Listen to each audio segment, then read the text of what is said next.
وقل رب زدني علما. Rasulullah SAW sendiri tidak bisa memastikan seseorang ini masuk surga atau masuk neraka kecuali setelah beliau mendapatkan wahyu. Sehingga kalau ada orang yang bisa mengatakan fulan pasti surga, nah itu bohong. Ya, itu adalah kebohongan.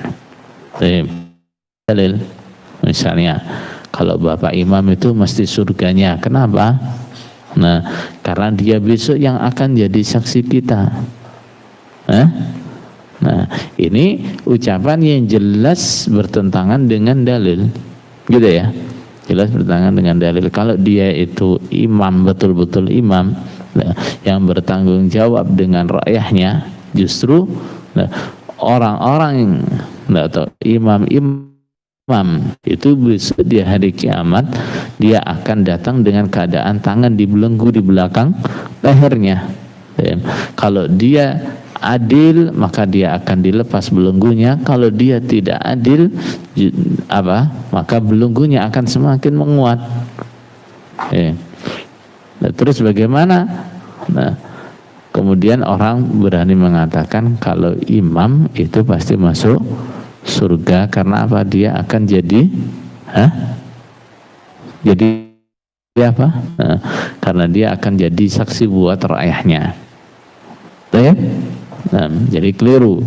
Nah, justru kalau kita lihat dari hadis tadi, kemungkinan malah sebaliknya. Nah, itu akan butuh penyaksian rakyatnya. Bagaimana dia jadi imam muadil atau tidak? Betul? Bukan sebaliknya, rakyat butuh penyaksian imamnya. Nah, apalagi yang diklaim akan termasuk akan disaksikan oleh imam adalah amalan-amalan yang tidak ada dalilnya lagi, yang bid'ah. Misalnya apa? Nah, termasuk yang akan disaksikan oleh Bapak Imam besok di hari kiamat adalah infak persenan kita, misalnya sambung jamaah kita. Misalnya, ini bid'ah dikuatkan dengan bid'ah, dikuatkan dengan bid'ah lagi, masya Allah. Jadi kita tidak boleh memastikan seseorang ini pasti surga, pasti neraka, itu tidak boleh. Yang boleh itu kita katakan secara umum, orang yang mati dalam keadaan iman dia pasti akan masuk surga. Orang yang mati dalam keadaan kafir dia pasti masuk neraka. Nah,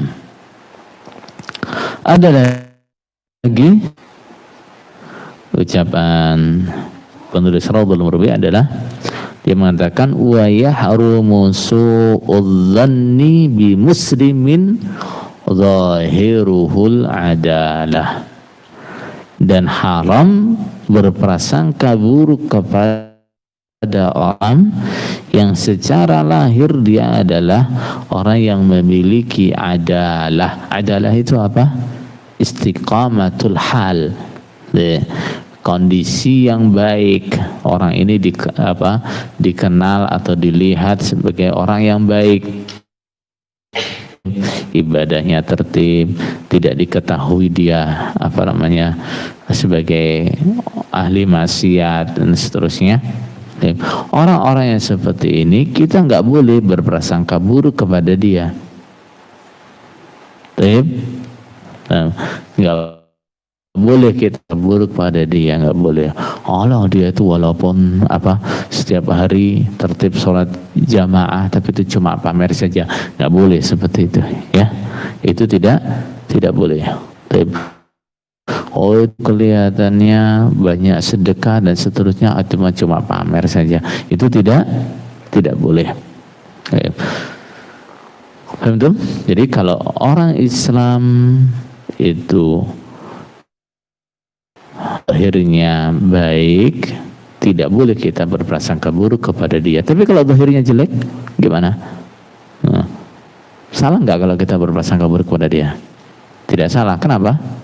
Nah, memang lahirnya dia jelek. Paham tuh? Lahirnya dia jelek. Nah, kemudian ada lagi ucapannya Sahibur Rad, wa yustahabbu dhannul khairi bil muslimi. Tapi dianjurkan selalu berprasangka baik kepada orang Islam. Kita, saudara kita mengucapkan suatu kalimat, kalimat itu walaupun mungkin terdengar bagi kita bisa diartikan yang benar, artikan yang baik, artikan yang benar, gitu ya. Dia berbuat sesuatu yang menurut kita ini salah, atau bahkan menyakiti kita dan seterusnya. Kalau bisa kita artikan yang baik, artikan yang baik.